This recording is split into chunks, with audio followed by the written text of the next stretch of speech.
Okay, kom ons blaai na Romeine 15 vers 4. En ons gaan 'n bietjie daaruit vanaand met die gesels Romeine 15 vers 4. Hy sê alles wat vroeër opgeteken is tog vir ons tot lering opgeteken en sodat ons hoop kan hê deur die volharding en bemoediging wat ons uit die skrif ontvang. Dis nou die direkte vertaling, ek hou van wat hy sê.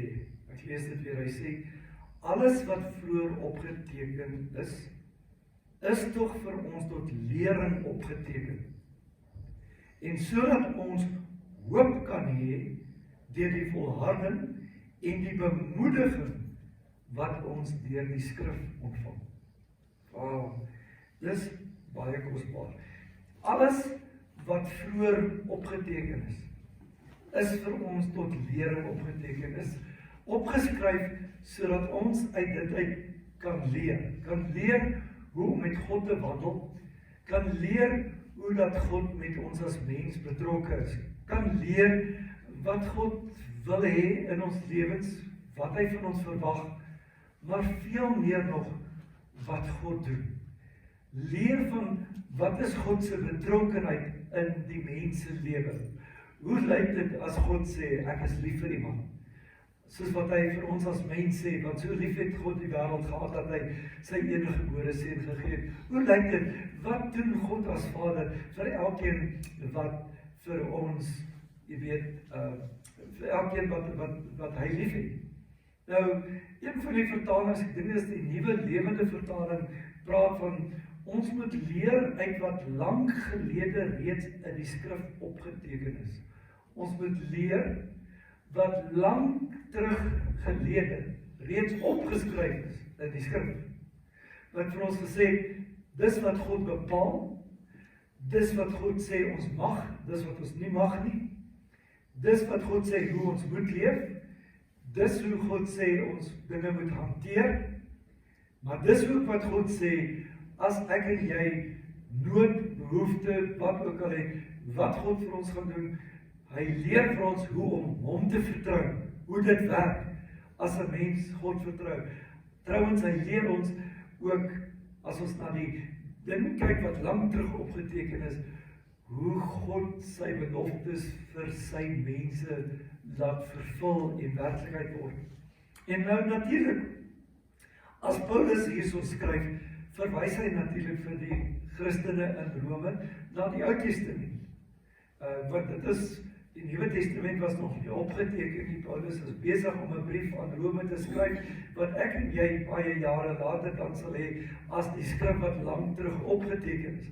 Maar vir hulle was dit die Ou Testament, die wet, die profete en die geskiedenisgeskrifte, wat dan nou daar was en so meer. So hy verwys en hy gee duidelikheid vir die Christene in Rome oor die rol wat ons vandag ken as die Ou Testament, die skrif nog steeds in hulle lewens speel en wat God vir hulle sê. Jy sien, daar was eintlik in sy hart geen gedagte dat dit wat in die Ou Testament geleer is, skielik nie meer relevant was of van toepassing nou dat hulle Christene was nie. 'n Mens vind elke nou en dan bewegings in die Christelike wêreld, dan kry jy dat mense vir jou sal sê, nee, ons lees net die Nuwe Testament, want die Ou Testament is vervul in Christus, so ons lees nie meer die Ou Testament. Die Ou Testament is nie meer nie. Ek sal nie vergeet nie, baie lank terug, ek het in die gemeente gekom het 24 jaar terug, het ek 'n paar keer nog uit die Ou Testament gepreek en daar die tyd, en iemand het vir my gesê, wow, hulle het nie geweet die Ou Testament het sulke mooi goed. Ek sê, maar nee, hoekom nie? Nee, maar hulle is eintlik net Nuwe Testament, met die Ou Testament.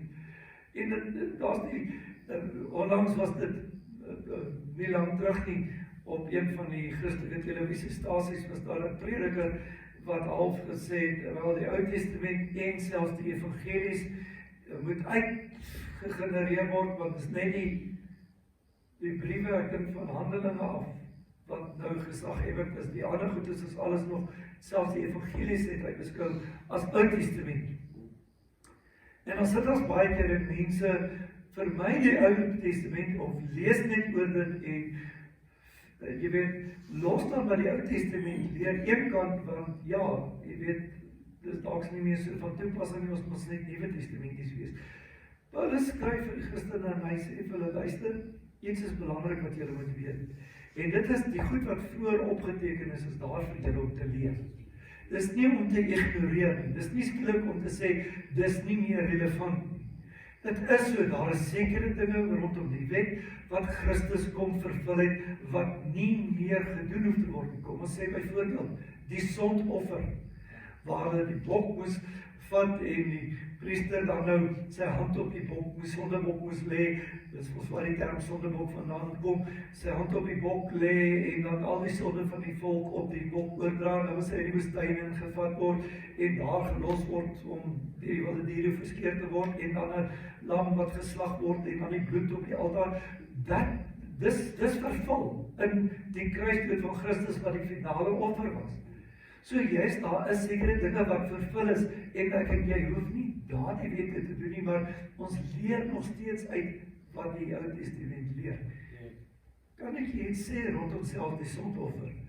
Ons sou nooit geweet het wat die volle impak en betekenis van Jesus se offer aan die kruis was, as ons nie in die Ou Testament gaan leer wat die betekenis van die sondoffer was. Amen. Want die sondoffer het in elk geval heen gewys na Christus toe, dit wat hy sal kom doen. So as ons nie in die Ou Testament gaan leer het, waaroor dit gaan nie, sou ons nooit verstaan het waarom Jesus gesterf het. So hy sê, dis belangrik, dat julle dit wat lank gelede in die skrif opgeteken is, dat julle daaruit sal leer. Amen. Dat ons dit gaan haal en dat ons gaan leer. So, God se bedoeling was duidelik, nie net dat die vroegere geslagte tot en met Christus daaruit moes leer en dan daaruit moes bemoediging vind nie, maar dat alle generasies en selfs ook die na Christus era nog steeds daaruit moes leer en nog steeds daaruit bemoediging vind. Onthou jy wat ek gelees het? Kom ek lees dit gou weer.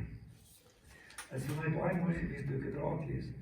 Hy sê, en sodat ons hoop kan hê deur die volharding en die bemoediging wat ons uit die skrif ontvang.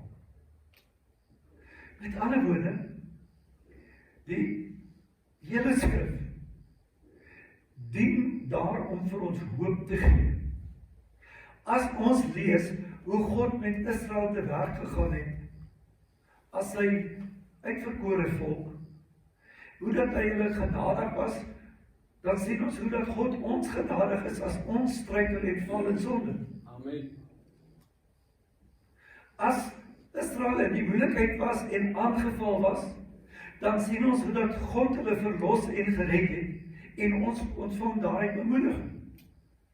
As ons lees van die nasie wat kom en teen Juda optrek en hulle weet nie wat om te doen nie en hulle roep 'n dag van gebed en vas uit en die Here praat met die koning en sê, hoor, jy gaan stel die lofprysers voorop en die soldate agterop en staan op die berg en kyk wat ek doen, dan vind ons daaruit bemoediging.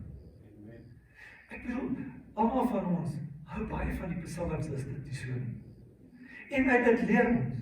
Ons leer uit die psalms uit, wat het Dawid geskryf en ervaar in sy gemoed, toe hy sekere krisisse in sy lewe deurgegaan het. Toe Saul hom vervolg het, want hy psalms geskryf daaroor, en hy het geskryf hoe die Here hom verlos het. Toe Dawid gesondig het met die vrou van Uria, toe het hy sekere dinge in sy lewe ervaar, het siek geword oor sy sonde. En hy skryf hoe dat die sonde en skuldgevoel het sy liggaam uitteer, hoe dat hy fisies siek word. En hoe dat hy sy sonde bely en God aanroep en hoe dat hy gesond word. En uit dit leer ons dat daar soms dinge is wat ons verkeerd doen en daarom word ons siek en as ons dit bely, dan maak die Here ons gesond. Ons leer. So wat in die skrif opgeskryf is daarom ons te leer, ons hoop te gee en ons te bemoedig. So, wanneer ons aan onsself dink, kan ons nie anders as om te besef, dat ons eintlik ook vandag in dieselfde tipe van situasie besit as wat die Christene, die vroeë Christene in Rome, toe Paulus hierdie brief vir hulle geskryf het. Vir ons, wil ek sê, is nie net die Ou Testament nie, maar ook die Nuwe Testament goed wat in die Ou Tyd geskryf is. En die Nuwe Testament is ook in ons perspektief oud, like as 2000 jaar oud. Meeste is oud. So, dit wat in die Ou Tyd geleer en neergeskryf is daar om wat te doen? Om ons hoop te gee, ons te bemoedig, maar ons ook te leer. Ek dink ons moet nooit vergeet. Ons moet nooit hierdie ding vergeet nie. En dit is, die skrif is altyd daar om hoop te gee, altyd daar om ons te bemoedig en aan te moedig. Maar ook 'n belangrike facet is, die skrif is daar om ons te leer aangaande die wil van God. Amen. Wat sê God oor goed wat rondom ons gebeur? Wat sê God rondom wêreldbeskouing? Hoe mense dink en hoe mense, oor goed redeneer en dinge wat reg of verkeerd is aanvaar of al dan nie aanvaar nie. En ons vind dat 'n mens in die kerkwêreld, dis interessant, dis nie in die nie kerkwêreld nie, dis binne in die kerkwêreld, teoloë, hooggeleerde teoloë selfs, wat daar stemme opgaan, wat kom en vir ons sê dat baie dinge in die Bybel is eintlik net vir die ou tyd geskryf en bedoel, en dat dit nie meer vandag eintlik geldig is nie. En dit is skrikwekkend. Interessant genoeg, en dit gewoonlik net betrekking op goed, wanneer dit kom by mense se wêreldbeskouing, en oor goed wat die Bybel sou sê reg of verkeerd is. Maar die ouens het nie 'n probleem om die beloftes en die mooi goedjies nog steeds te aanvaar en te sê, wel, dis steeds relevant vandag, maar die goed as die Here sê, hierdie ding is verkeerd en daardie ding is verkeerd, dan sê hulle, nee, die Bybel is in die konteks van daardie tyd geskryf en dit was anders ter daardie tyd verstaan en anders as vandag. Paulus sê vir hulle, vir hierdie mense, die goed wat hulle in die Ou Testament gelees het, is nog steeds daar om hulle te leer. Amen. Dis nie net van die tafel afgegee na die kruisdood en die opstanding van Jesus en nou dat daar die nuwe dispensasie van genade in die Nuwe Testamentse tyd is nie. Jy moet nog steeds daaruit leer wat God sê, jy moet nog steeds daaruit leer wat die plan en die wil van God is. So, op die manier probeer mense dan nou baie keer Bybelse beginsels en ook Bybelse standpunte of afwater of selfs wegpraat. Ignoreer. Want ons sê nee, dis ou. Dis in die ou tyd, is nie meer relevant nie. Maar ek voel in my hart net om vir u te sê. Ons moet verstaan, die Bybel was nie net vir die ou tyd bedoel nie. Die Ou Testament was nie net vir die ou tyd bedoel nie, die Nuwe Testament was ook nie net vir die ou tyd bedoel nie. Dis nog steeds vir ons as gelowiges om daaruit te leer, daaruit hoop te vind en daaruit bemoedig te word. En ons het lekker al gepraat oor hoop en bemoediging, sal seker nog daaroor praat. Maar kom ons staan by leer stil, by wat die Here wil hê. Jy sien, wanneer goed nie meer, die hedendaagse, kan ek maar die woorde gebruik, liberale narratief. Ek hoop julle verstaan wat ek weer dit sê. Die manier waarop mense dink en praat. Narratief is, as jy gaan lees in die media, 'n interessante voorval as jy nou daai kyk na die storie wat nou onlangs in die Kaap by die skool gebeur het, dan sien jy die media het 'n narratief. Hulle het 'n narratief wat aanvaar, dit was 'n sekere rassistiese ding, finish en klaar in die skool en die hoof van die onderwysers is betrokke. Maak nie saak of die feite iets anders sê nie, hulle narratief het klaar bepaal, dit is so.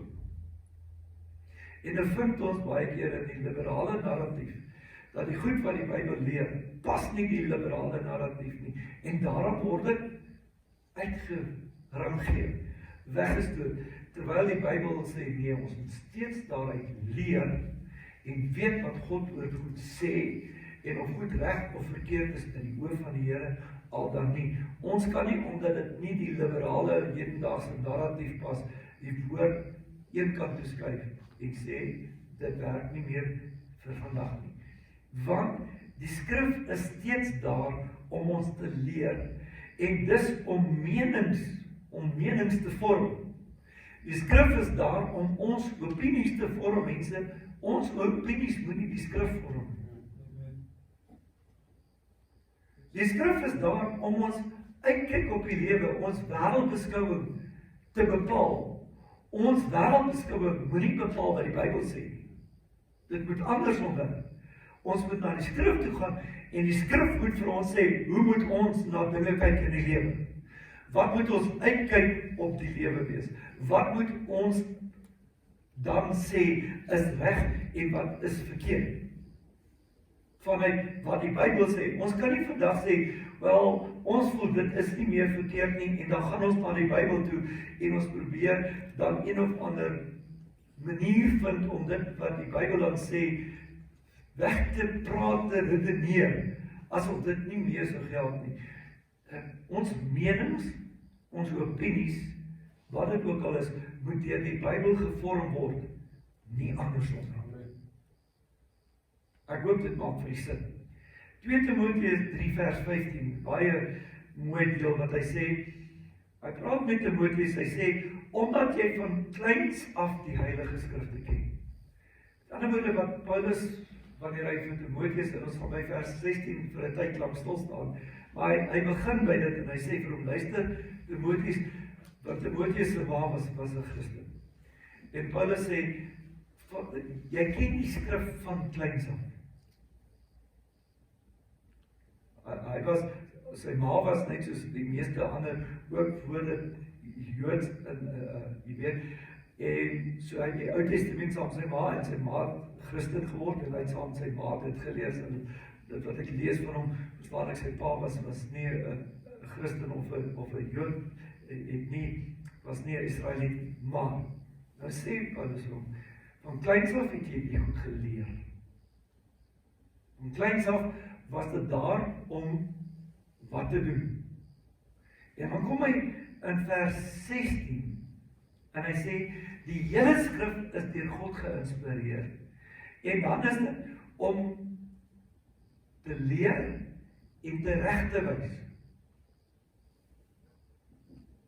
Baie belangrik, van kleins af het jy die skrif geken, die heilige skrif, wat hy sê, wat jou wysheid gee om die verlossing te ontvang. Dit is die Nuwe Lewende Vertaling wat sê, omdat hy die skrif van kleins af geleer het, en geweet het wat die skrif sê, het hy die kennis en die wysheid opgedoen, om verlossing, met ander woorde, om in die regte verhouding met Christus te kan kom, omdat hy van kleins af dit geleer het. En dit is so belangrik daarom vir ons om te leer wat die skrif van die begin af sê, sodat ons kan leer en die wysheid en die insig kan hê om ook verlossing van Christus te ontvang. Maar dan begin hy vers 16 en hy sê, die hele skrif is deur God ingegee. Die ander vertalings praat van die hele skrif is deur God geïnspireer. Praat van Heilige Gees inspirasie. Die Amplified praat, hy sê, all scripture is given by inspiration of God. En mag ons nou een ding van, hy sê, al die skrif. Nie net die Nuwe Testament, ook die Ou Testament. Nie net die versies waarvan ek en jy hou, en wat ons lekker laat voel, en ons voel, okay, ek kan daarom nou hierdie versie quoteer, en dit gaan my hoop gee, en my volmoed maak, en jy weet dat ek kan kans sien vir al die uitdagings, en al die probleme nie. Maar ook daardie dele wat vir my sê, jy kan nie so praat nie, jy kan nie so praat nie, jy moet nie so leef nie, jy moet nie so leef nie. En daar's 'n skrif wat sommer skielik in my hart opkom. Wat hy sê, en jy sal soos my mond wees en geen vuil woord uit jou mond uitkom.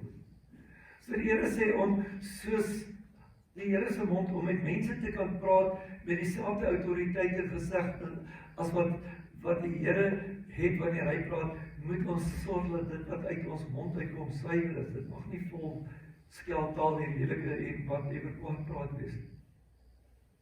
En jy sal soos my mond wees en geen vuil woord sal uit jou mond gaan. So hy leer ons. Okay, as jy wil vir mense vertel van die Here, moet jy let op wat jy sê. Let op jou taal, let op wat jy praat. Dis Ou Testament. Maar dit leer ons hoe om te leef. Hy sê die Ou Testament, hy leer ons, jy moet nie steel nie. Julle weet al. Okay. Maar kom in die Nuwe Testament, die Nuwe Testament kom verder, hy sê, 'n dief sal nie die koninkryk van God erf. So die Nuwe Testament sê op, jy moet nie steel nie. En altyd leer vir jou, jy mag nie die sweets uit die kas uit gaan steel as jou ma nie gesê het jy mag vat.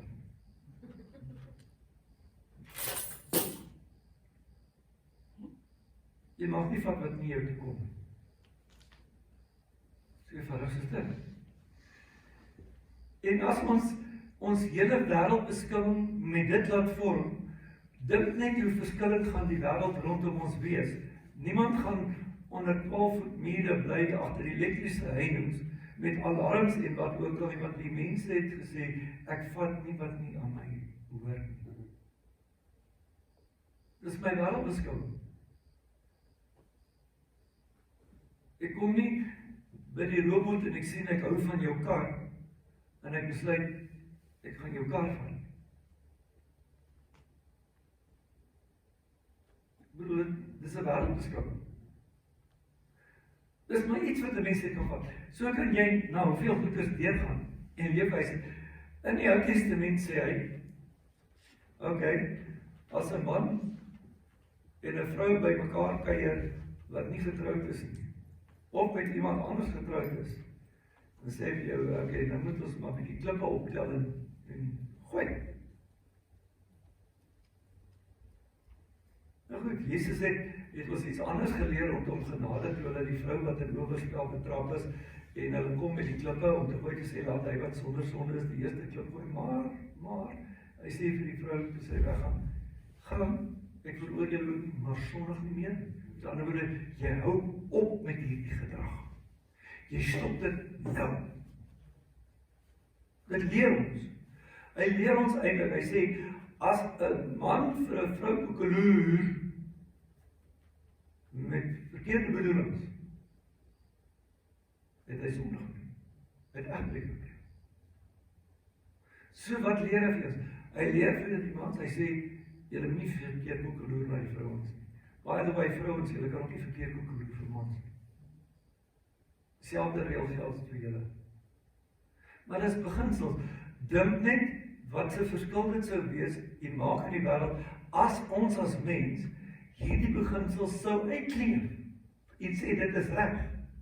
Maar nou vind jy waar getroude mense van vriende met mekaar is, families by mekaar kuier en 'n man en 'n vrou dan besluit, jette, ons het nou, jette man, daar's nou iets wat nou interessant lyk van mekaar, en dan oorstel pleeg, en dan kom dit regverdig sê, maar God het ons vir mekaar gegee, God het ons vir mekaar lief gemaak. Nou het God jou nie lief gemaak vir jou eerste maatjie. En dan kom ons regverdig, hoekom? Want ons beskouing is verkeerd. Daar's daar twee gesinne wat opbreek en daar's egskeiding en wat ook al. As ons die Bybelse beginsel gehandhaaf het, dan sou dit nie gebeur het nie, sou die seën en die gebrokenheid nie daar wees. So hy sê, luister, julle moet gaan leer uit die goed wat in die ou tyd al geskryf staan, sodat julle daarvolgens kan leef. Dit bepaal ons lewens. Dit gaan ons eintlik bewaar van soveel hartseer en soveel smart. Want jy sê, hy sê, God se spesiale invloed deur die Heilige Gees in die lewens van heilige mense, wat hulle in staat stel om 'n onfeilbare weergawe van goddelike waarheid en opsigte van God se plan vir die mens weer te gee. Ja, ek het dit nou iewers opgelees en nie geskryf. En hy sê, God se spesiale invloed, dis eintlik wat hierdie deur God geïnspireer beteken. En dis 'n kommentaar wat ek gelees het in Engels. Hy sê, in die lewens van heilige mense, dis mense wat in die regte verhouding met God is, wat afgesonder is vir God. Nie engele met vlerkies wat nou heilig op die kop het nie. Hy sê, wat hulle in staat gestel het om 'n onfeilbare weergawe van goddelike waarheid ten opsigte van God se plan vir die mens te gee. So met ander woorde, as ons hou en leer by die skrif sê, dan is ons 'n weergawe van wat God se plan is, sy onfeilbare plan vir die mens was. En miskien is dit ook hoekom die wêreld Christenis teen so 'n hoë standaard hou en ons op hierdie stellasie sit en ons doppe vir elke treetjie wat ons miskien sou verkeerd sit.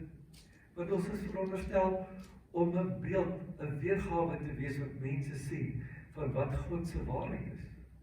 Maar nie net ten opsigte van reg en verkeerd nie, ook ten opsigte van wanneer dinge skeefloop en verkeerd loop in mense se lewens en ons nood en ons behoefte het, val ons uitmekaar, stres ons dood, gaan ons in 'n flat spinne, of is ons mense wat na die skrif toe gaan en sien en uit dit leer hoe God mens uit so 'n situasie uit help en red en dat ons daaruit dan leer om God te vertrou en op God te hoop. Jy sien, ons moet ten eerste vandag aanvaar, net soos Paulus wanneer hy vir die mense in Rome gesê het dat alles wat vroeër opgeteken is, ons help om in die geloof te raak, moet ons aanvaar dat die skrif God se woord is en dat dit onfeilbaar is. Amen. Die woord, die Bybel, dis God se woord. Al is dit geskryf deur mense wat God gebruik het, is dit nog steeds God se woord en is dit steeds geldig vir ons vandag. Dit geld vir ons. En ons moet ook besluit om nie net te kies wat ons pas en waarvan ons hou nie, maar ons moet ook kies om te aanvaar daardie dele wat so 'n bietjie sny en nie so lekker is om te sluk partykeer.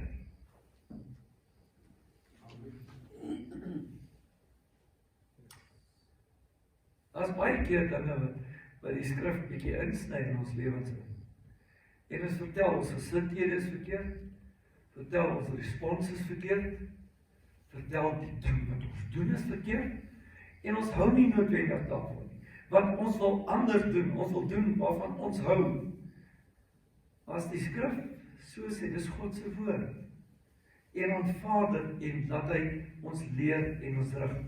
In Lukas 24 vers 44 tot 45 praat hy ook meer en Jesus kom en hy verduidelik aan sy disippels dat die skrif, met ander woorde vir hulle ook, daardie tyd die Ou Testament, juis vir hulle alles geleer het oor hom en waardeur hy moes gaan ter wille van die mens. Want hulle is besig om in 'n toestand te raak oor hy gaan gekruisig word, hy is gekruisig en toe hy opgestaan en nou sit hy, en nou praat hy met hulle na die tyd, want hulle was in 'n verskriklike toestand. Imagine, dink nou vir jouself. Iemand na wie jy opgesien het, wat jy gedink het die verlosser van Israel, die Messias is skielik doodgemaak op 'n wreedaardige manier. Toe werd dit nog meer teen mekaar, na 3 dae toe staan hy op en hy het baie oor die goed gepraat voor die tyd. En toe gebeur dit nou, typies mens, ons is mens. Ons kan lekker teen mekaar raak oor alles, ons kan partytjie sê, maar ek verstaan nie, help my. Besef dat die hele skrif was daar met die doel om vir julle te sê wat gaan gebeur. Wat die doel daarvan is, hoe dit gaan gebeur, wat die rede daarvoor is, wat die doel daarmee is, sodat julle rustig kan wees en kan besef, maar dit moet gebeur sodat julle verlossing kan ontvang, sodat julle kan hoop in julle hart hê Jy sien, die Amplified sê, so that through endurance and the encouragement of the scriptures, we might have hope and overflow with confidence in his promises. Man, dis mooi geweest. Ou van die Amplified. So 'n mooi parafrase. Hy verduidelik vir my baie meer. Hy sê, so that through endurance and the encouragement of scriptures. Dis nou Romeine 5, vers 4. And the encouragement of the scriptures, we might have hope and overflow with confidence in his promises. Oorloop van vertroue in sy beloftes. Plain Afrikaans. Ja, man. Die boodskap sê, versterk ons geloof. Hy praat van die skrif, as ons gaan leer uit al die goed wat geskryf is, dan versterk dit ons geloof. En is dit nie wat ons in die tyd meer nodig het as ooit van tevore, dat ons geloof versterk is? Dis nie, geloof word nie 'n nuwe geloof nie, ons geloof gaan oor dit wat ons glo, Jesus Christus, in wie ons glo. En God die Vader, die Seun en die Heilige Gees. Dit gaan nie oor geloof per se dat ons nou begin glo en geloof nie. Nee, dis nie waaroor dit gaan nie, maar geloof is in Christus. Amen. En dit versterk ons geloof in Christus. Dit versterk ons geloof in sy beloftes, dat hy 'n waarmaker is van sy woord en dat hy in ons lewens geraak sal word. Dit versterk ook ons geloof dat ons weet, as ons leef volgens die beskouing wat die Bybel vir ons leer, die wêreld 'n ander plek gaan wees, en dat die wêreld in lyn gaan val met wat God se plan eintlik vir die mens was. Soos ek sê, dink maar net, as die mense in die wêreld daar buite werklik doen, soos die Bybel sê, byvoorbeeld, vat nie, steel nie ander mense so goed nie. Kan die polisie gaan sonder werk wees. Dink net wat 'n ander wêreld gaan dit wees, as die taksies by die robot in die stopstraat stop. Almal van julle sal baie meer ontspanne wees en niemand sal meer kwaad wees nie. Is dit nie so nie? Dink byvoorbeeld, as ons dadelik wanneer ons slegte nuus hoor, nie toelaat dat dit ons ontstel nie, maar dat ons dadelik doen wat die skrif sê, ons bekommernisse op die Here werp en hom begin glo en vertrou, wat se verskil sal dit maak? Wat se verskil sal dit maak as ons doen wat die skrif sê, dat ons mekaar vergewe en mekaar vryspreek, wanneer iemand iets doen nie ander nie? Imagine. Dink net, wat 'n ander wêreld sal dit wees, as ons doen wat die Bybel sê, en nie van mekaar stories vertel nie. Ek wil dit gebeur, dat ek weet gelukkig in Hendrina nie, die mense dra die stories aan in Hendrina nie. Maar die wêreld daar buite nou nie Hendrina nie. Maar dink net hoe wonderlik sal die wêreld wees, hoe lekker sal ons saam leef, as mense nie, as ons leer uit wat in die ou tyd geskryf is, en ons lewens daarvoor ons terug. Alles van die skrif is daar om ons hoop te gee, sodat ons vertroue kan hê in die beloftes van die Here, wat hy vir ons gegee het, en sodat ons kan leef volgens sy plan. Alles is daar om ons te bemoedig. Alles is daar om binne in ons hart vir ons vrede te gee. Maar dan moet ons leer uit hierdie skrif. Kan ek weer vir julle lees? Hy sê, alles wat vroeër opgeteken is tog vir ons tot lering opgeteken, en sodat ons hoop kan hê, deur die volharding en die bemoediging wat ons uit die skrif ontvang. Kom ons leer bietjie vir 'n slag wat die Bybel sê. Oor alles in ons lewens, oor ons hele beskouing van die lewe. Beskouing tussen wat reg en wat verkeerd is, beskouing oor ons probleme en ons krisisse, beskouing oor wanneer ons siek is, beskouing oor ons finansies, beskouing oor al die goed.